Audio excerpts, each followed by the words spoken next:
And for those who don't know, Mark Gronowski was South Dakota State's quarterback, very, very good in 2023.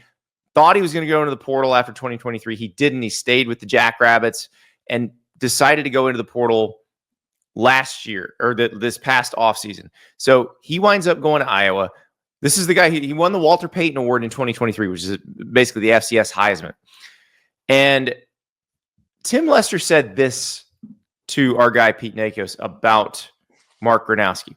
You don't necessarily get to pick the exact guy you want in the transfer portal. They take the guys who are on there. When you're recruiting the country, there are 10,000 to choose from. In the portal, there are like 7 guys who have experience and play at this level. We got one of the 7. So I think when he's talking about 7 guys in the portal with, very extensive experience that you feel comfortable plugging right in, you're talking about like Darian Mensah, who went from Tulane to Duke. You're talking about Nico Iamaleava, who went from Tennessee to UCLA. You're talking about those guys who have fairly extensive experience. You're comfortable dropping them in right away.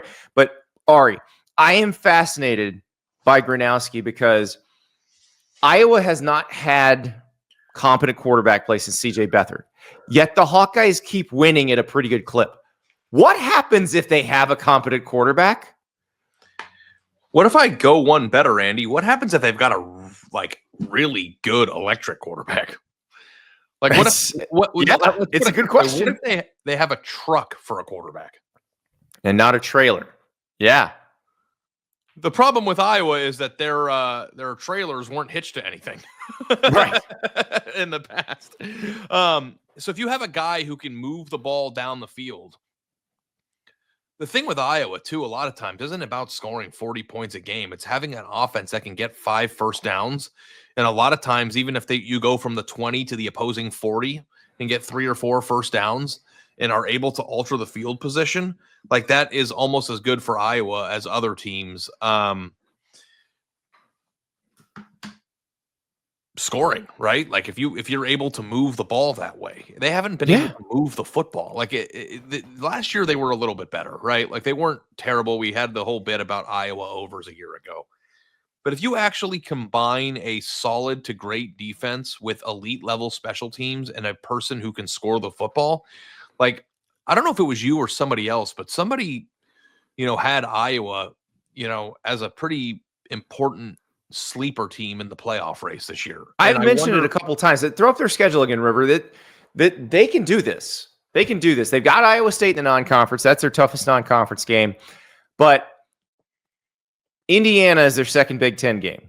That's going to be a critical one because Indiana is going to be good. Like they're not going to drop off that much.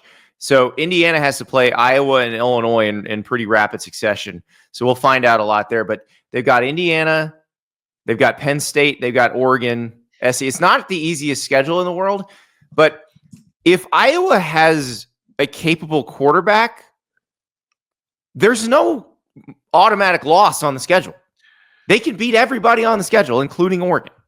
Yeah. I mean, Iowa, if they are able to, the thing that is interesting to me is if you have a quarterback out there that can move the football in big chunk plays, because like if you go watch his highlights, which I did before the show, I've seen him a few times. Like he's a very quick guy too. Like he runs the ball a lot. Like a lot of his highlights are him with the football in his hands. And I think that when you look back traditionally at Iowa's best quarterbacks, like Brad Banks and guys like that, like it was people who were multifaceted, and it felt like they got comfortable being in a one-dimensional situation where they wanted to run the ball well. And, like Caleb Johnson was a really, really good running back. Like, I don't think people appreciated how good he was. And I think that we're going to find out in the league, what they had. But if you have a guy that can make your offense multidimensional, can Iowa continue to play Iowa football, or does Iowa football change with that? Like, that's always the most interesting thing to me. Yeah. And I think that's been one of the issues that Kirk Ferentz has had with kind of turning it loose. And it probably a lot of it was Brian Ferentz not being capable of running an offense that could turn it loose. But Lester's been there 1 year. The offense did improve under Lester, even though they had, quarterback issues and injuries and you name it. Cade McNamara was supposed to be the starter. He's now at East Tennessee State. Brendan Sullivan came from Northwestern and actually was efficient, but not not the greatest thrower in the world, and that's why they went out and got Mark Gronowski. So you look at what they can do, and you're right. They might, even if they have, let's say Granowski's awesome, he might not put up the biggest numbers in the world because they still want to let that defense and that special teams dictate the tempo and the pace of the game. But it also may allow them, if they get into a game with somebody who has the capability of scoring on them, like in Oregon, like a Penn State, that they can stay with them. And that's the thing. There were teams on their schedule that they just were not going to beat when they're the old offense. When Iowa was in football games, like in here, Wesley Spruce in the chat says, how many years have we heard about Iowa? And we haven't. We don't ever talk about them before the season. We're always like, hey, it turns out Iowa's pretty good. We talk about Iowa during the season because they win 9 games automatically, despite being completely dysfunctional on one side of the football. Now, again, that wasn't true last year. It was 2 years ago. And the thing that hurts Iowa, and you can ask their fans this, is that even a few years ago when their offense was terrible and they kept winning games, whenever they played a team that was more talented than it could not compete. Like you would see all these like 20-14, 12-6 type wins. And then they would play a Penn State or an Ohio State and they would lose by 50, because if you can't get a first down and you keep giving expensive, you keep giving those explosive offenses much more opportunity to score, they just start scoring and then eventually the dam breaks. The thing that is interesting to me is that if their offense is good enough to consistently move the ball against Penn State and Oregon and keep the ball out of the opposing offense's hands, because the thing that's so crazy about how good their defense was 2 years ago was that they had to have been exhausted. Like they didn't even get any opportunity to rest and they were still dominating people. And if you need a good punt inside the 5 or you need a explosive play, shout out to Cooper DeJean and special teams. Like you got it from them. And I think that's something that you can count on. You were never able to count on their offense. And this is a multifaceted discussion, Andy, because one, it's like, how good can Iowa be if they've got a functional offense? But then also two, Kirk Ferentz, we had a discussion about as a Heisman level, or not Heisman, sorry, Hall of Fame level coach, right? Like you said, should he get in? And I believe that, the numbers and what he's made Iowa football in terms of consistency probably merits that. But the thing that has always just been interesting to me, and the reason why I think I make people so angry, is that I'm always interested in what's next. It's true in my career. It's true in my life. It's true if I have a house, what's the next house? If I have a job, what's the next job? What's the promotion? I've always been fixated on growth and different. Iowa to me has always just seemed to be happy being pretty good and never wanted to take the risk or the leap of being great. And I think that that can backfire. I think Wisconsin made that risk, and you can make the case that maybe Wisconsin has taken a step backwards as a result of that risk. Maybe you like being 9-3 and 10-2. Maybe you like competing at this level and you want to stay that consistently. But what if, and dare to dream, Iowa convinces a quarterback who's really good to come there, he thrives there, then what does Iowa become? A defensive juggernaut with a team that can actually attract a quarterback? Then what? Then maybe they don't lose by 30 when they play Ohio State. Maybe they don't lose by 30 when they play Michigan in the Big Ten title game. I always felt like they were always able to compete at a pretty high level in the Big Ten, but the Big Ten has changed. And the question now is if the Big Ten has changed, do you have to change with it? Because Wisconsin's finding out that not being in the Big Ten West is a pretty crappy existence. And nobody gets that benefit anymore. Iowa also had that benefit. Now they have to play Oregon, USC, and Penn State every year. If you throw up their schedule, I don't even remember what it was, but I know they don't have to play Ohio State this year. But don't they have to play Oregon and Penn State? They have Oregon, Penn State. They have USC, Indiana, which, in other years you would have been like, whatever. And I know people from the SEC are making fun of their schedule, but Indiana, Wisconsin, Penn State, Minnesota, Oregon, and USC all in a row is not an easy stretch. That's a pretty hard thing to deal with, especially because Wisconsin's a rivalry game. And Iowa State's good too. Iowa State's going to be very good this season. Yeah, and then they have to close on the road at Nebraska. That's not an easy schedule. And if they're able to traverse it and win 10 games, I really do think they'll make the playoff. Even if their 2 losses are to Penn State and Oregon, especially if they have a good enough offense to keep those games competitive. The problem with Iowa is they've never taken a step forward and gotten over the hump of competitiveness against the elite teams. And think about like all these first round tight ends that have come out of Iowa, first round offensive linemen. Like you should be able to parlay that into effective offenses, and they really didn't.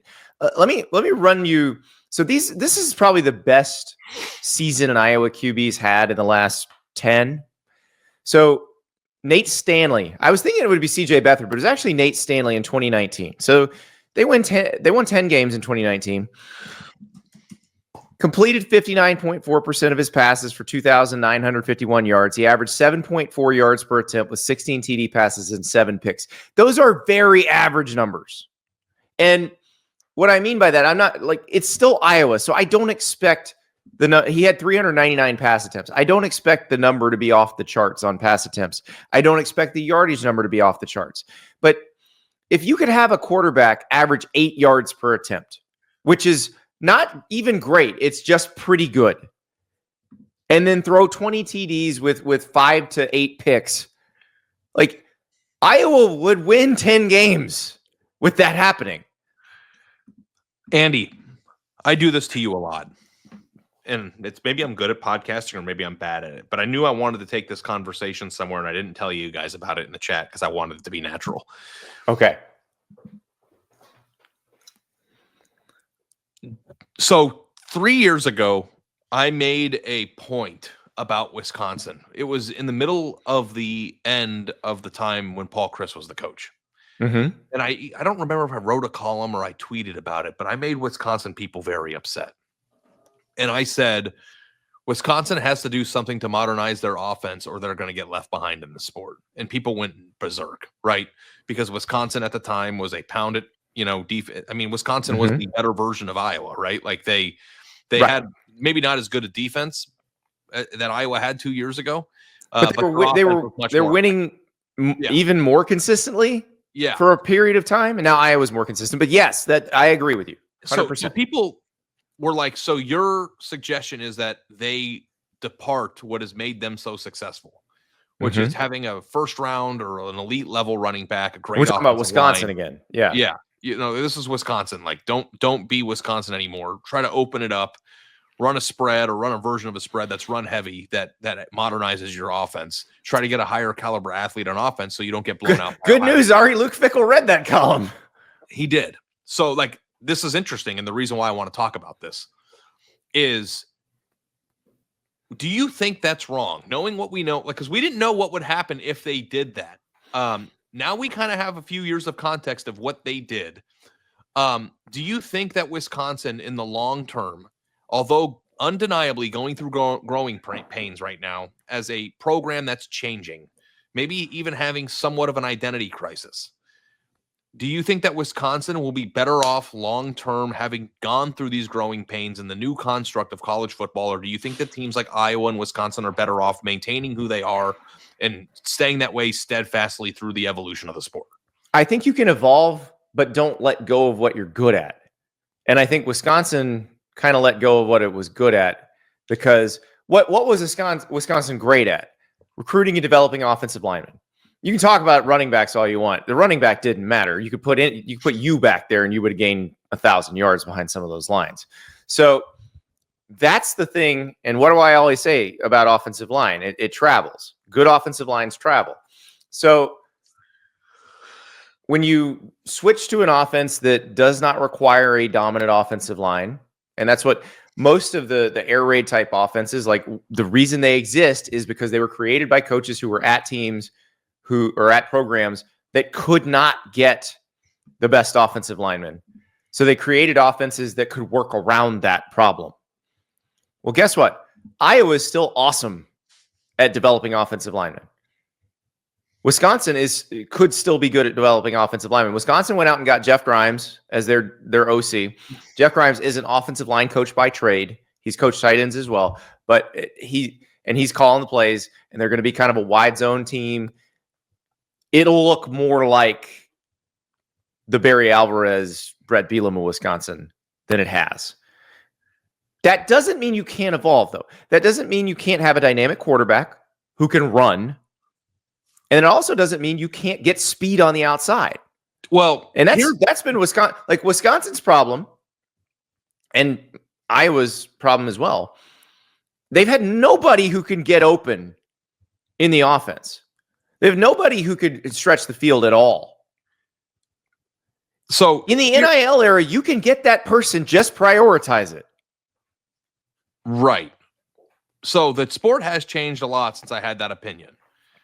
But I am going to lean back at a time in which my beat writer days coincide to this. Now, it might not be apples to apples because Ohio State in 2012 was still an explosively talented team, right? Like there's no, like Ohio State in 12 is much further along in the pantheon of competing at the highest level than Iowa and Wisconsin are now. Right, but that was not a great Ohio State team, even though it went undefeated. But I'm just saying, like, the players they had on, I mean, they had Terrell Pryor and DeVere Posey and guys on their team. Right. But you remember what Ohio State was under Jim Tressel.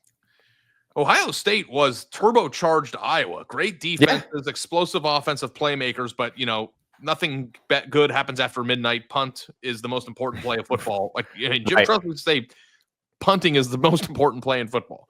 And maybe he's right, or he was back in the day. So when Urban Meyer took over, there was kind of a internal clash from fans who were half, we won a lot of football games being Ohio State and being the most talented version of Iowa possible.